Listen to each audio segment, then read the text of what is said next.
BA fourth semester, विषय भूगोल। भूगोल का पेपर है आर्थिक भूगोल, और आर्थिक भूगोल में जो पहली इकाई है आर्थिक भूगोल की संरचना। आर्थिक भूगोल की संरचना से रिलेटेड आज का वीडियो रहेगा। इसमें सभी प्रश्न बहुविकल्पीय रहेंगे और आने वाले समय में डेली आपको एक वीडियो मिलेगा।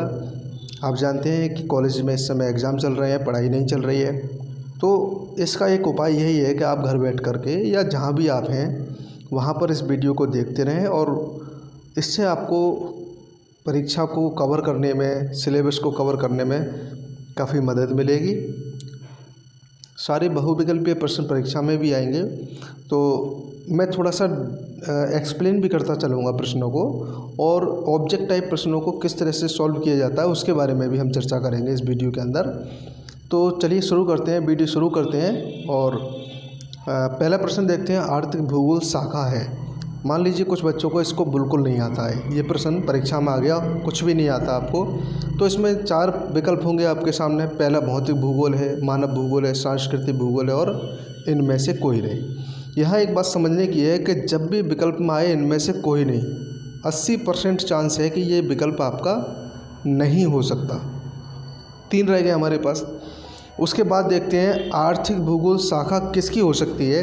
क्या भौतिक भूगोल की हो सकती है? जी नहीं हो सकती, क्योंकि भौतिक भूगोल से संबंधित जितनी भी चीज़ें होती हैं वह पर्यावरण से रिलेटेड होती हैं, जैसे कि पर्वत, पठार, मैदान, नदी, ये सब भौतिक भूगोल से संबंधित होती हैं। तो अब हमारे पास 2 विकल्प रह गए, सांस्कृतिक और मानव भूगोल। हम समझ सकते हैं कि इनमें से 50% चांस हो गए हमारे सही होने के। तो इस प्रश्न का जो आंसर है वह मानव भूगोल है। तो आर्थिक भूगोल शाखा किसकी है? मानव भूगोल की। ये आपने सेकंड सेमेस्टर में पढ़ा होगा।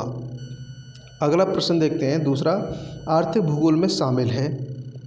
आर्थिक भूगोल में क्या चीज़ शामिल है? क्या प्राथमिक क्रिया शामिल है, द्वितीयक क्रिया शामिल है, तृतीयक क्रिया शामिल है, ये सभी है? तो इसका आंसर होगा ये सभी, क्योंकि आर्थिक भूगोल के अंतर्गत प्राथमिक, द्वितीयक, तृतीयक और चतुर्थक चारों क्रियाओं का अध्ययन विस्तार से किया जाता है। तीसरा प्रश्न है, इसमें एक चीज़ और आपको बताते चलें कि प्राथमिक क्रिया के अंतर्गत जो चीज़ें आती हैं वह कृषि है। बिल्कुल ज़मीनी स्तर के जो व्यापार होते हैं, व्यवसाय होते हैं, जैसे कृषि है। दूसरे नंबर पे वानिकी है, वनों को लगाना, वनों को काटना, वनों को पालना, ये सब कुछ इसके अंतर्गत आता है। और इसमें आता है खनन। इन 3 चीज़ों को आप मोस्टली याद रखेंगे। और चौथा नंबर है पशुपालन। तो पशुपालन में अगर मुर्गी पालन आ जाए या फिर सूअर पालन आ जाए या इसके अलावा किसी भी पशु को पालने की बात हो तो वह प्राथमिक क्रिया के अंतर्गत ही आएगा। द्वितीयक क्रिया जो है, द्वितीयक क्रिया में एक शब्द याद रखना, विनिर्माण।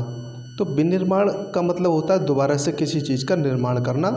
और आपने मान लीजिए प्राथमिक क्रिया के अंतर्गत कृषि अभी हमने पढ़ा था, और कृषि में आपने गन्ना का उत्पादन किया है, तो गन्ने को ऐसे ही तो इस्तेमाल नहीं किया जाता, गन्ने से चीनी बना करके इस्तेमाल किया जाता है। तो जब चीनी बनने की प्रोसेस होगी तो उसको विनिर्माण कहा जाएगा। इसमें आप एक बात का तर्क और लगा सकते हैं कि जब प्राथमिक क्रियाओं की वस्तुओं का मशीनीकरण के द्वारा, जब हम मशीनीकरण का उपयोग करते हैं किसी चीज़ में, तो वह विनिर्माण हो जाती है, दोबारा से उसका निर्माण हो जाता है। तो इसी तरह से हम जब गन्ने से चीनी बनाते हैं तो मशीनीकरण का इस्तेमाल किया जाता है, और वह द्वितीयक क्रिया के अंतर्गत आ जाता है। तो जब भी कभी किसी मशीन का प्रयोग हो और प्राथमिक क्रिया से कन्वर्ट होकर के चीज़ दूसरी बन रही है तो वह किस में आ जाएगी? द्वितीयक क्रिया में। इसका विनिर्माण जो शब्द है वो आप याद रखना। अब एक एग्जाम्पल इसमें और देख लेते हैं। जैसे गेहूं है, गेहूं का उत्पादन प्राथमिक क्रिया हो जाती है, लेकिन जब गेहूं से बिस्किट का बनाना होता है मशीनीकरण में डाल करके, तो बिस्किट बनाने की प्रोसेस जो होती है वह द्वितीयक क्रिया के अंतर्गत आती है। अब इसमें तीसरा नंबर पर तृतीयक क्रिया है। तृतीयक क्रिया में सेवा जुड़ी है। जैसे उदाहरण के लिए आप देखते हैं कि आप परिवहन का साधन लेते हैं, जैसे आप हसनपुर से गजरौला जाएंगे, दिल्ली जाएंगे या महाराष्ट्र जाएंगे, तो जब कभी तुम्हें एक स्थान से किसी दूसरे स्थान पर जाना होता है तो आप कन्वेंस के साधनों का प्रयोग करते हैं। और जो कन्वेंस के साधन होते हैं वो क्या करते हैं, सेवा प्रोवाइड करते हैं, यानी कि आप उनसे पैसे के बदले कुछ लेते नहीं हैं, आप उनसे सेवा लेते हैं केवल। तो जो सेवा होती है वो सेवा तृतीयक के अंतर्गत आती है। अब इसमें क्या क्या हो सकते हैं, तो सबसे पहले नंबर पे आप परिवहन, मैंने अभी बताया। दूसरे नंबर पे अध्यापक भी इसमें आते हैं, यानी अध्यापक भी आपको सेवा प्रोवाइड करते हैं। और तृतीय नंबर पे वकील हैं, जो एडवोकेट होते हैं, वकील भी आपको केवल सेवा प्रोवाइड करते हैं, और डॉक्टर भी सेवा प्रोवाइड करते हैं। तो जब भी कभी आपको सेवा से रिलेटेड कोई बात समझ में आए तो आप समझ जाना तृतीय क्रिया के अंतर्गत यह आएगा। एक और है चतुर्थक, यानी चौथे नंबर की जो आर्थिक क्रिया है उसमें रिसर्च, शोध से संबंधित चीज़ें होती हैं। जब भी कभी किसी का शोध किया जाता है किसी टॉपिक को लेकर के, तो वो चतुर्थक क्रिया के अंतर्गत आती है। प्राथमिक क्रिया सबसे ज़्यादा विकासशील देशों में होती हैं, और जो चतुर्थक क्रिया है यानी कि शोध, रिसर्च से रिलेटेड होती हैं, ये सबसे ज़्यादा विकसित देशों में होता है। जैसे अमेरिका में ज़्यादातर शोध होता है और ब्रिटेन में ज़्यादातर शोध होता है। आज जब रिसर्च की बात करते हैं तो फिर पश्चिमी देश एकदम से आगे आ जाते हैं निकल कर, और हमारा देश वही लास्ट में 150 नंबर के बाद आ जाता है। और जब प्राथमिक क्रिया की बात आती है तो हमारा देश उभरे हुए देशों में आता है। तो प्राथमिक क्रिया विकासशील देशों में होती है, और जो चौथी क्रिया है, चौथी आर्थिक क्रिया, वह रिसर्च से रिलेटेड, वह सभी विकसित देशों में होती है। अगला प्रश्न देख लेते हैं।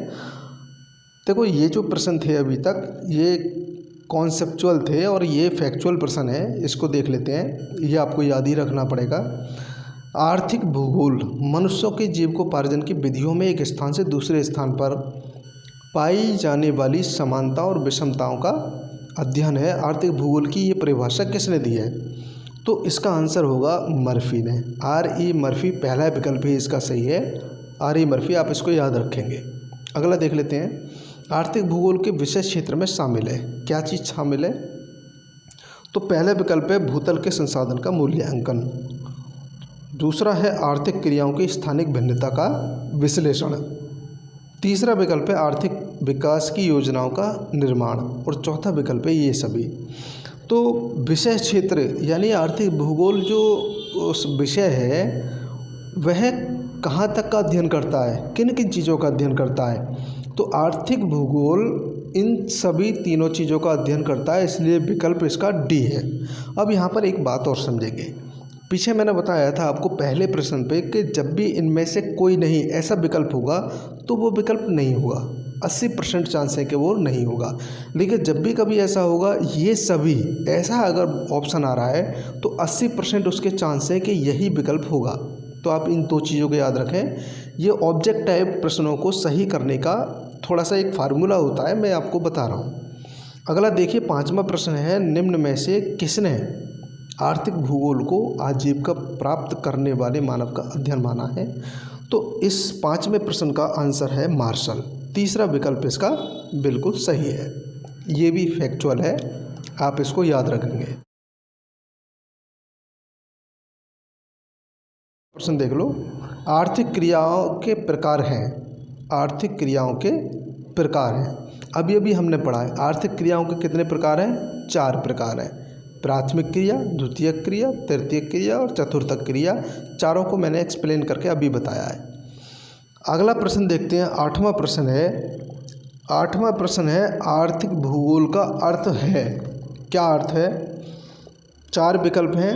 तो आर्थिक भूगोल का अर्थ आर्थिक क्रियाओं का भौगोलिक अध्ययन करना ही होगा। आप इससे अलग सोच ही नहीं सकते, क्योंकि प्रादेशिक अध्ययन प्रादेशिक भूगोल में, क्रमबद्ध अध्ययन क्रमबद्ध भूगोल में, ये सभी हो नहीं सकता। तो ये क्या है, आर्थिक क्रियाओं का भौगोलिक अध्ययन ही इसका आंसर सही है। अगला प्रश्न देख लेते हैं, 9वां प्रश्न है, प्राथमिक आर्थिक क्रियाओं में शामिल है। अभी मैंने बताया था प्राथमिक में क्या शामिल है, कृषि, इसका मतलब पशुपालन भी है, खनन भी है, तो ये सभी विकल्प आपका सही हो जाएगा। 10वां प्रश्न देख लेते हैं, द्वितीय आर्थिक क्रियाओं में शामिल है। मैंने बताया था आपको विनिर्माण, आप याद रखना, निश्चित रूप से यही विकल्प सही है, लेकिन निर्माण करना भी ये सही है। इसका मतलब कि विकल्प सी सही है आपका, ए और बी दोनों सही है। 11वां प्रश्न देखते हैं, शोध को किस आर्थिक क्रिया में शामिल किया जाता है। अभी चर्चा हो चुकी है। चतुर्थक आर्थिक क्रिया में इसको शामिल किया जाता है।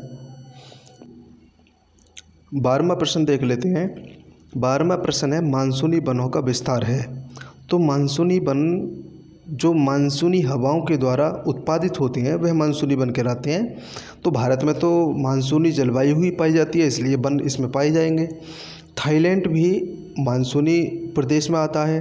थाईलैंड जो देश है वह पूरी तरह से मानसून के प्रभाव में रहता है, इसलिए थाईलैंड में भी है। और जब 2 होंगे तो ये सभी विकल्प आपका सही हो जाएगा। इसके लिए मलेशिया भी इसका विकल्प बिल्कुल करेक्ट है। इसका मतलब ये सभी तीनों में मानसूनी वनों का विस्तार पाया जाता है। 13वां प्रश्न देखते हैं। उष्णकटिबंधीय पर्णपाती वनों में औसत वार्षिक वर्षा होती है। तो 13वें प्रश्न का आंसर है 100 सेंटीमीटर से अधिक होती है। उष्णकटिबंधीय पर्णपाती जो वन होते हैं उनमें औसत वार्षिक वर्षा 100 सेंटीमीटर से लगभग ज़्यादा होती है। हमारे यहाँ 150 सेंटीमीटर यानी भारत में 150 सेंटीमीटर औसत वार्षिक वर्षा होती है। तो ये 100 सेंटीमीटर से अधिक है और यही बात ये पूछी गई है। आगे बात करते हैं। 14वां प्रश्न है शीतोष्ण कटिबंधीय चौड़ी पत्ती वाले सदापर्णी वनों का विस्तार है। तो इसका आंसर होगा आपका 14वें का आंसर ए होगा, लेकिन थोड़ा सा इसको समझ लेंगे। देखिए 30 डिग्री से 40 डिग्री अक्षांशों के मध्य महाद्वीप के पश्चिम में और 30 डिग्री से 40 डिग्री अक्षांशों के मध्य महाद्वीप के पूरब में, 40 डिग्री से 60 डिग्री अक्षांशों के मध्य या इनमें से कोई नहीं। तो इनमें से कोई नहीं ये विकल्प तो मैं आपको पहले ही बता चुका हूँ। ऐसा विकल्प रेयर केस में ही सही हो सकता है, इसके सही होने के चांसेस कम रहते हैं। तो ये तो है नहीं। अब थोड़ा सा पूरा वर्ल्ड का मैप एक बार समझ लेते हैं। ये पूरे वर्ल्ड में देखिए, एक मिनट, ये पूरा विश्व का मैंने गोला बना दिया है और इसमें ये है बीच में है भूमध्य रेखा 0 डिग्री है और 23.5 डिग्री उत्तर में एक रेखा है कर्क रेखा, 23.5 डिग्री दक्षिण में एक रेखा है मकर रेखा। तो कर्क और मकर रेखा के बीच का जो क्षेत्र है वह उष्णकटिबंध कहलाता है। आप लोग इसको याद रखें, कर्क और मकर रेखा के बीच का जो क्षेत्र है इसे उष्णकटिबंध कहा जाता है। इसके बाद एक ऊपर एक रेखा है जिसका नाम है आर्कटिक रेखा, 66.5 डिग्री उत्तर में, 66.5 डिग्री दक्षिण में अंटार्कटिक रेखा है। इन दोनों के बीच का जो क्षेत्र है ये वाला, इस क्षेत्र में शीतोष्ण कटिबंध के वन पाए जाते हैं। क्षेत्र शीतोष्ण कटिबंध कहलाता है। तो ये आप ध्यान रखें, कभी कभी इसका 30 डिग्री से 60 डिग्री के बीच को भी माना जाता है। वैसे हम इसको याद रखने के लिए विषुवत रेखा से और कर्क रेखा तक, विषुवत रेखा से मकर रेखा तक, ये जो पूरा का पूरा क्षेत्र है ये क्या कहलाएगा आपका, ये कहलाएगा आपका उष्ण कटिबंध। और ऊपर का जो क्षेत्र है वह शीतोष्ण कटिबंध और ध्रुवों वाला क्षेत्र शीत कटिबंध कहलाता है।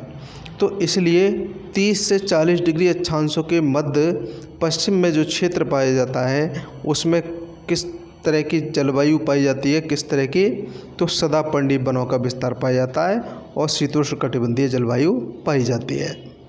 शीतोष्ण कटिबंधीय जलवायु को भूमध्य सागरीय वन भी कहा जाता है। जो भूमध्य सागरीय जलवायु होती है वो जलवायु में पाए जाने वाले वनों को भी शीतोष्ण कटिबंधीय चौड़ी पत्ती वाले सदापर्णी वन भी कहा जाता है। अगला प्रश्न देखते हैं। 15वां प्रश्न है शीतोष्ण कटिबंधीय चौड़ी पत्ती वाले सदापर्णी वन किस जलवायु में मिलते हैं। तो अभी हमने चर्चा की है भूमध्य सागरीय जलवायु। हमारा जो भारत का उत्तर का जो क्षेत्र है यानी कि ये जम्मू कश्मीर वाला, जब आप पश्चिम की ओर जाएंगे, थोड़ा और आगे बढ़ेंगे और जो मिस्र देश है वहाँ तक पहुँचेंगे तो मिस्र के ऊपर एक सागर है जिसका नाम है भूमध्य सागर। याद रखेंगे इसको। आपके पास अगर कोई मैप हो तो मैप देखेंगे, उस भूमध्य सागर के आसपास के जो क्षेत्र हैं वहाँ एक विशेष तरह की जलवायु पाई जाती है। उस जलवायु को भूमध्य सागरीय जलवायु के नाम से जाना जाता है। इसकी विशेषता ये है कि यहाँ के जो पूरे के पूरे क्षेत्र हैं ये चारों तरफ के, यहाँ पर रसदार फल उत्पादित होते हैं।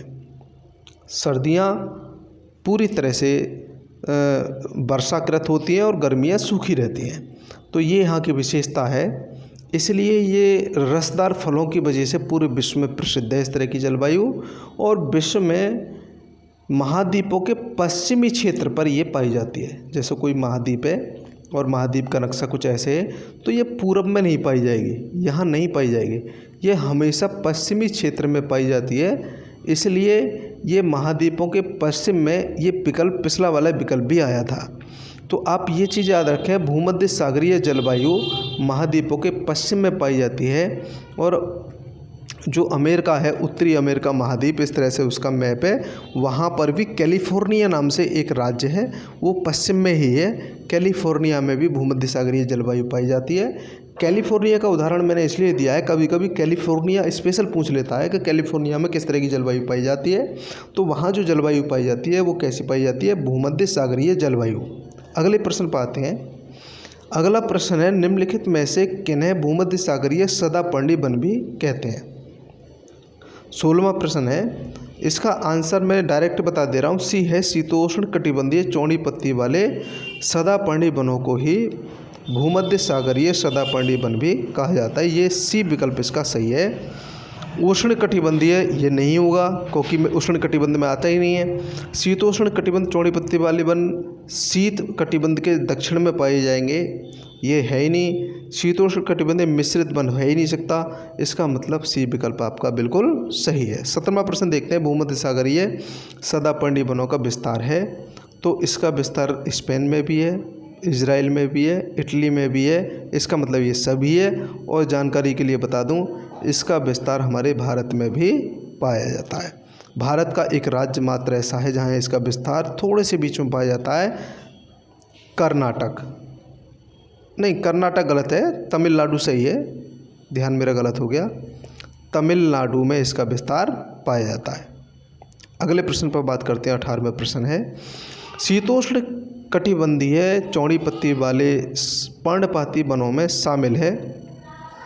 तो पहला प्रश्न पॉपुलर है, दूसरा है बर्च और तीसरा मैपल। इसका मतलब ये सभी सही है, ये याद रखने वाला प्रश्न है। 19वां प्रश्न देखते हैं। शीतोष्ण कटिबंधीय मिश्रित वन में शामिल है, तो शीतोष्ण कटिबंधीय मिश्रित वनों में भी ये सभी शामिल हैं, ओक, ऐश और हिकोरी। मैंने आपको शुरू में एक बात बताई थी, ये सभी अगर विकल्प होगा तो 80% चांस है कि ये सही हो सकता है। और अगर इनमें से कोई नहीं ऐसा विकल्प होगा तो 80% चांस है कि ये विकल्प नहीं होगा। आज का लास्ट प्रश्न देख लेते हैं। टेंगा वन के नाम से भी जाने जाते हैं, तो टेंगा वन के नाम से भी क्या जाने जाते हैं? पहला है शीतोष्ण कटिबंधीय मिश्रित वन, दूसरा शीतोष्ण कटिबंधीय संकुल वन, तीसरा मानसूनी वन और भूमध्य सागरीय वन। तो आप ये बात तो समझ ही गए होंगे वीडियो देख करके, मानसूनी वन तो है नहीं है, ठीक है। और भूमध्य सागरीय वन भी अलग तरह के वन है, जो अभी हमने आपको बताया था। इसका मतलब ये 2 विकल्प रह गए। अगर आपको बिल्कुल भी नहीं आता है तो 50% चांस तो आपके हो गए कि इनमें से कोई सही होगा, है ना। तो इसलिए इस वाले 20 प्रश्न का आंसर है बी, यानी कि शीतोष्ण कटिबंधीय संकुल वनों को क्या कहा जाता है? टेंगा वन कहा जाता है। तो आज का वीडियो यहीं तक रहेगा, नेक्स्ट जल्द मिलते हैं। और इस वीडियो में जो भी प्रश्न है वो आप एक बार नहीं 2 बार पढ़ लीजिए। जो प्रश्न नोट डाउन करने के हैं नोट डाउन कर लीजिए। और मैं समझता हूँ कि आप लोग पास तो हो ही जाएंगे, लेकिन फिर भी आपको जानकारी अपने विषय की होनी चाहिए। अगर आप अपने विषय के जानकार हैं तो आपकी आगे बढ़ने की संभावनाएं ज़्यादा होती हैं। सब नहीं पढ़ रहे होते हैं, 10% लोग पढ़ रहे होते हैं। आप 10% में शामिल होइए और उन 10% की गिनती हमेशा अलग होती आई है और हमेशा होती रहेगी। इसलिए पढ़ाई से कभी मुँह ना मोड़ें, पढ़ते रहें। तो शुक्रिया आज के लिए।